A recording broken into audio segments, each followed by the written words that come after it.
अस्सलाम वालेकुम नाज़रीन। आज तारीख है 9 जनवरी और मैं हूं आपका मेज़बान नदीम अकरम।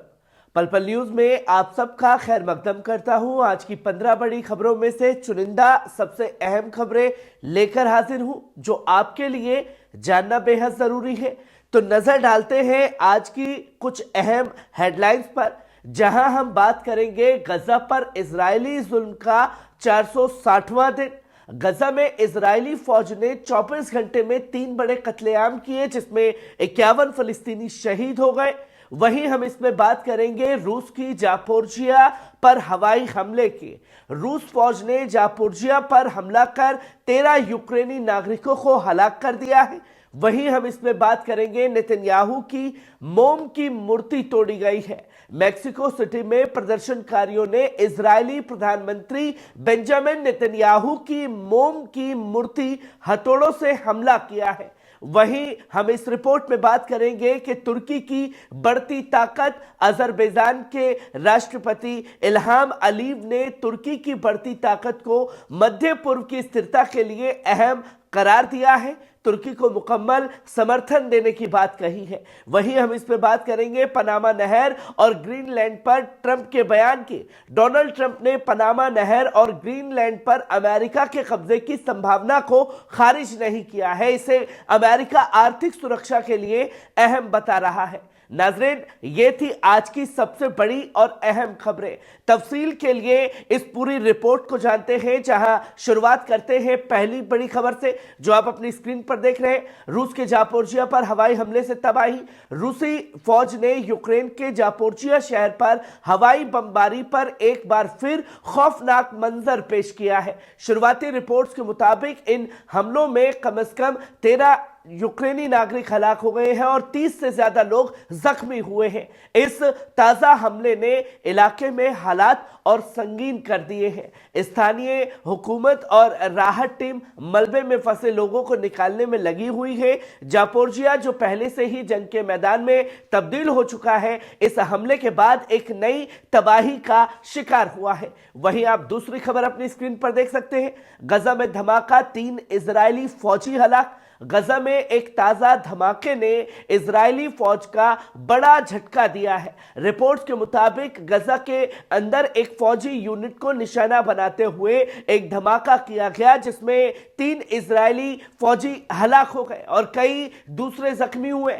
यह धमाका उस वक्त हुआ है जब इजरायली फौज अपनी तैनाती के दौरान इलाके में गश्त कर रही थी। मलबे और हालात की छानबीन जारी है, लेकिन वाकया गजा के मौजूदा तनाजा को और गहराई तक ले जा रहा है। वहीं आप तीसरी खबर अपनी स्क्रीन पर देख सकते हैं। रूसी दावा, कुर्स्क इलाके में यूक्रेन के 50,000 से ज्यादा इजरायली सैनिक जो है वो हलाक हुए हैं। रूसी वजारत ने दफा करते हुए कहा कि कुर्स्क इलाके में जारी जंग के दौरान यूक्रेन के 50,000 से ज्यादा फौजी खो दिए गए हैं। यह बयान रूसी यूक्रेन जंग के बीच आया है, जहां दोनों तरफ से भारी नुकसान की खबरें आ रही है। रूसी हुकाम का कहना है कि यह नुकसान यूक्रेनी फौज के लिए एक बड़ा झटका साबित हुआ है और इससे उनकी जंग की सलाहियत पर असर पड़ रहा है। हालांकि यूक्रेन की तरफ से इस दावे की कोई तस्दीक या रद्दो बदल नहीं की गई है। वहीं आप चौथी खबर अपनी स्क्रीन पर देख सकते हैं। फ्रांस ने ट्रंप को चेतावनी दी है। यूरोपियन यूनियन ने ग्रीनलैंड को लेकर अमेरिका की कोशिशों पर नाराजगी जाहिर की है। टेलीग्राफ की रिपोर्ट के मुताबिक फ्रांस ने डोनाल्ड ट्रंप को यूरोपियन यूनियन की सरहदी खुदमुख्तारी को चुनौती न देने की सख्त चेतावनी दी है। ग्रीनलैंड जो स्ट्रैटेजिक लोकेशन और प्राकृतिक संस्थानों की वजह से अहमियत रखता है, उस पर अमेरिका का दावा यूरोप के साथ तनाव पैदा कर सकता है। फ्रांस ने इस मामले में ट्रंप प्रशासन के रवैये को गैर कानूनी और गैर संवैधानिक करार दे दिया है। वहीं आप पांचवी खबर अपनी स्क्रीन पर देख सकते हैं। नेतन्याहू की मोम की मूर्ति तोड़ी गई है। फिलिस्तीन जिंदाबाद के नारे बुलंद। मैक्सिको सिटी में प्रदर्शनकारियों ने इजरायली वजीर आजम बेंजामिन नेतन्याहू की मोम की मूर्ति पर हथौड़ों से हमला किया और उसे तोड़ दिया। प्रदर्शन के दौरान फिलिस्तीनी जिंदाबाद, सूडान जिंदाबाद, यमन जिंदाबाद और प्यूर्टो रिको जिंदाबाद के नारे बुलंद किए गए। ये विरोध नेतन्याहू की नीतियों और फिलिस्तीन के इजराइल की कार्रवाइयों के खिलाफ है। प्रदर्शनकारियों ने इसे फिलिस्तीनी अवाम और अन्य दबे कुचले मुल्कों के लिए समर्थन का इजहार किया है। वहीं आप छठी खबर अपनी स्क्रीन पर देख सकते हैं। यमन में हूतियों के हथियार भंडार पर हमला, अमेरिका का दावा कि उसने सटीक हमले में सब कुछ तबाह कर दिया है। अमेरिका सेना ने दावा किया है कि उसने यमन में हूती विद्रोहियों द्वारा इस्तेमाल किए जा रहे 2 जमींदोज हथियार भंडारों पर सटीक हमला किया है। इन भंडारों में एडवांस्ड कन्वेंशनल हथियार जमा थे, जिन्होंने हूतियों के अमेरिकी जहाजों और व्यापारिक जहाजों पर हमले के लिए इस्तेमाल किया था। अमेरिकी हुकाम का कहना है कि यह कार्रवाई उनकी सुरक्षा को यकीनी बनाने और हूतियों की हमलावर सलाहियतों को कमजोर करने के लिए की गई है। इन ठिकानों पर हमले के बाद यमन के हालात और तनावपूर्ण हो सकते हैं। वहीं आप 7वीं खबर अपनी स्क्रीन पर देख सकते हैं। यूरोपियन यूनियन एलन मस्क के खिलाफ कानूनी कार्रवाई की सोच रहा है। यूरोपियन यूनियन एलन मस्क के खिलाफ चुनावों में दखलंदाजी को लेकर कानूनी कार्रवाई करने पर गौर कर रहा है। रिपोर्ट्स के मुताबिक ये आरोप लगाया गया है कि मस्क ने सोशल मीडिया प्लेटफॉर्म के चुनावों की निष्पक्षता को प्रभावित किया है। यूरोपीय यूनियन के अधिकारियों ने इस मामले को गंभीरता से लिया है और मस्क के प्लेटफॉर्म्स की चुनावों की भूमिका की जांच शुरू कर दी है। यह मामला चुनावी प्रक्रियाओं में बाहरी दखल पर यूरोपीय देशों की चिंता को और बढ़ा सकता है। अगर यह मामला अदालत में पहुंचता है तो यह एलन मस्क के लिए सोशल मीडिया प्लेटफॉर्म और उनकी वैश्विक छवि पर बड़ा असर डाल सकता है। वहीं आप 8वीं खबर अपनी स्क्रीन पर देख सकते हैं। शानडोंग पोर्ट ग्रुप में अमेरिकी पाबंदियों के तहत रूसी टैंकरों की डॉकिंग और तेल उतारने पर रोक लगा दी है। चीन के पूर्वी हिस्से में प्रमुख बंदरगाह का संचालन करने वाला शानडोंग पोर्ट ग्रुप ने अमेरिकी पाबंदियों का पालन करते हुए रूसी टैंकों की डॉकिंग, तेल उतारने या तेल प्राप्त करने से रोक दिया है। यह फैसला उस वक्त आया है जब अमेरिका ने रूसी ऊर्जा निर्यात पर अपनी पाबंदी को और सख्त किया है। शानडोंग पोर्ट ग्रुप का यह कदम चीन और रूस के व्यापारिक रिश्तों पर असर डाल सकता है और क्षेत्रीय ऊर्जा आपूर्ति पर नई बहस छेड़ सकता है। रिपोर्ट्स के मुताबिक यह कार्रवाई चीन की उन कंपनियों द्वारा अंतर्राष्ट्रीय नियमों और प्रतिबंध का पालन सुनिश्चित करने का हिस्सा है जो अमेरिकी वित्तीय नेटवर्क से जुड़ी हुई है। वहीं आप 9वीं खबर अपनी स्क्रीन पर देख सकते हैं। पनामा नहर और ग्रीनलैंड पर कब्जे की संभावना से ट्रंप ने नहीं किया है इनकार। डोनाल्ड ट्रंप ने पनामा नहर और ग्रीनलैंड को लेकर एक बड़ा बयान दिया है। उन्होंने कहा है कि ये दोनों इलाके अमेरिका की आर्थिक सुरक्षा के लिए बेहद अहम हैं और इन पर कब्जा करने के लिए सैन्य या आर्थिक कार्रवाई के विकल्प को खारिज नहीं किया जा सकता। हालांकि ट्रंप ने किसी खास योजना का खुलासा नहीं किया, लेकिन यह संकेत दिया है कि इन क्षेत्रों पर अमेरिका का नियंत्रण रणनीतिक रूप से जरूरी हो सकता है। पनामा नहर जहां वैश्विक व्यापार के लिए एक अहम समुद्री मार्ग है, वहीं ग्रीनलैंड अमेरिकी अपनी प्रतिबद्धताओं के लिए जाना जाता है। वहीं आप 10वीं खबर अपनी स्क्रीन पर देख सकते हैं। तुर्की की बढ़ती ताकत अहम है, अजरबैजान ने ऐलान किया है। अजरबैजान के राष्ट्रपति इल्हाम अलीयेव ने साफ तौर पर कहा है कि तुर्की के दौर में गुजर रहा है जहां तुर्की की बढ़ती ताकत महत्वपूर्ण भूमिका निभाने वाली है। उन्होंने इस बदलते हालात में अजरबैजान की ओर से तुर्की को मुकम्मल समर्थन देने की बात पर जोर दिया है। अलीव ने कहा कि तुर्की की बढ़ती ताकत और प्रभाव न क्षेत्रीय स्थिरता के लिए बल्कि मध्य पूर्व की नई शक्ल को परिभाषित करने में भी अहम साबित होगी। यह बयान ऐसे वक्त में आया है जब मध्य पूर्व में सियासी और सामरिक समीकरण तेजी से बदल रहे हैं। अजरबैजान और तुर्की के करीबी रिश्ते इस इलाके में दोनों देशों में संयुक्त ताकत और सहयोग को मजबूत कर सकते हैं, जिसकी तस्वीरें लोगों के सामने हैं। गद्दार को गद्दार का सहारा है दोस्तों। वहीं आप 11वीं खबर अपनी स्क्रीन पर देख सकते हैं। यूक्रेन ने रूस के महत्वपूर्ण क्रिस्टल ऑयल डिपो पर हमला कर एक बड़ी कार्रवाई को अंजाम दिया है। यह डिपो TU-95 और TU-22 एयरबेस की ईंधन सप्लाई के लिए अहम माना जाता है।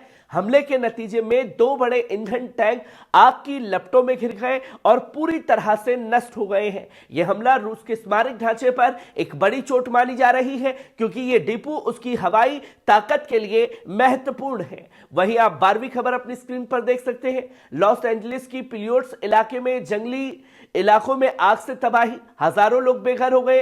अमेरिका के लॉस एंजलिस में पॉलिस देश जंगली का आग से भारी तबाही मचाई गई है। तेज हवाओं से फैलने की बड़ी भूमिका निभाई जा रही है। 130 से ज्यादा इमारतें जलकर खाक हो चुके हैं। इस भयानक आग की वजह से हजारों लोगों को अपना घर छोड़कर सुरक्षित इलाकों में शरण लेनी पड़ी है। स्थानीय प्रशासन और दमकल विभाग आग पर काबू पाने की पूरी कोशिश कर रहा है, लेकिन तेज हवाओं के चलते राहत कार्य में मुश्किल आ रही है। इस घटना से लाखों डॉलर की संपत्ति का नुकसान हुआ है और पर्यावरण पर भी गंभीर असर पड़ रहा है। लॉस एंजलिस के गवर्नर की स्थिति को देखते हुए आपातकालीन की घोषणा कर दी गई है। वहीं आप 13वीं खबर अपनी स्क्रीन पर देख सकते हैं। यूएई के वजीर खारजा इजरायली वजीर गिदौन का इस्तकबाल किया गया है। यूएई के वजीर खारजा शेख अब्दुल्ला ने इजराइल के वजीर गिदौन सार का गर्मजोशी से इस्तकबाल किया है। दोनों नेताओं के बीच मुलाकात में यूएई और इजराइल के दरमियान बढ़ते दो तरफा रिश्तों और ताउन पर बातचीत हुई है। शेख अब्दुल्ला ने इस मुलाकात को अहम बताते हुए कहा है कि दोनों मुल्क कई अहम मौजू पर मिलकर काम कर सकते हैं। इजरायली वजीर गिदौन सार ने भी इस ताउन को मजबूत करने की उम्मीद जाहिर की है। वहीं आप 14वीं खबर अपनी स्क्रीन पर देख सकते हैं। अमेरिकी फौज की गैरकानूनी मौजूदगी के खिलाफ इराक को मजबूती से खड़ा होना चाहिए, आयतुल्ला सैयद अली खमेनी का बयान। इस्लामी इनकलाब के रहनुमा आयतुल्ला सैयद अली खामेनी ने बुधवार को तेहरान में इराकी वजीर आजम शिया अल सुदानी से मुलाकात की। इस दौरान उन्होंने इराक में अमेरिकी फौज की गैरकानूनी मौजूदगी को सख्ती से खत्म करने पर जोर दिया है। आयतुल्ला खामेनी ने कहा कि अमेरिका इराक में अपनी मौजूदगी को मजबूत करने की कोशिश कर रहा है, जो इराकी अवाम और हुकूमत के मफादात के खिलाफ है। उन्होंने इराकी वजीर आजम से हशद अल शाबी को मजबूत करने की अपील की है। उन्होंने कहा कि हशद अल शाबी इराक की ताकत का एक अहम हिस्सा है और इसे जीतना हो सके और मजबूत किया जाना चाहिए। खामेनी ने इराक की मौजूदा हुकूमत और अवाम के दरमियान अच्छे रिश्तों की तारीफ की और कहा कि मैं एकता और मजहबी व सांप्रदायिक हम आहंगी बेहद जरूरी है। उन्होंने सीरिया और इलाकाई हालत का जिक्र करते हुए कहा कि इन मसलों में बाहरी हुकूमत का किरदार वाजे है। इराकी वजीर आजम शिया अल सुदानी ने इराक के अवाम, हशद अल शाबी, कौमी एकजुटता और मर्जा को इराक की ताकत के अहम हिस्सा करार दिया है। उन्होंने इराक में तरक्की और अमन की कोशिशों पर भी रोशनी डाली है। वहीं आप आज की आखिरी और 15वीं खबर अपनी स्क्रीन पर देख सकते हैं। गजा पर इजरायली जुल्म का 460वां दिन। गजा के हेल्थ मिनिस्ट्री ने ऐलान किया है कि इजरायली फौज ने बीते 24 घंटे में गजा पट्टी में 3 बड़े कत्लेआम किए, जिसमें 51 फलस्तीनी शहीद हुए और 78 घायल हो गए, जिन्हें अस्पताल पहुंचाया गया। हेल्थ मिनिस्टर ने बताया कि 7 अक्टूबर के बाद से अब तक 45,885 फलस्तीनी शहीद हो चुके हैं और 1,09,196 जख्मी हो चुके हैं। यह रिपोर्ट इजरायली फौज की 460 दिन की इस बर्बरता को सामने लाती है। गजा में हालात दिन ब दिन खराब हो रहे हैं। हर रोज नई मौतें और जख्म इस तनाजे को और गहराई तक ले जा रहे हैं। आलमी बिरादरी से इस मसले पर सख्त कार्रवाई की मांग लगातार तेज हो रही है। तो नाजरीन, ये थी आज की चुनिंदा और अहम खबरें जो दुनिया के मौजूदा हालात को बयान करती है।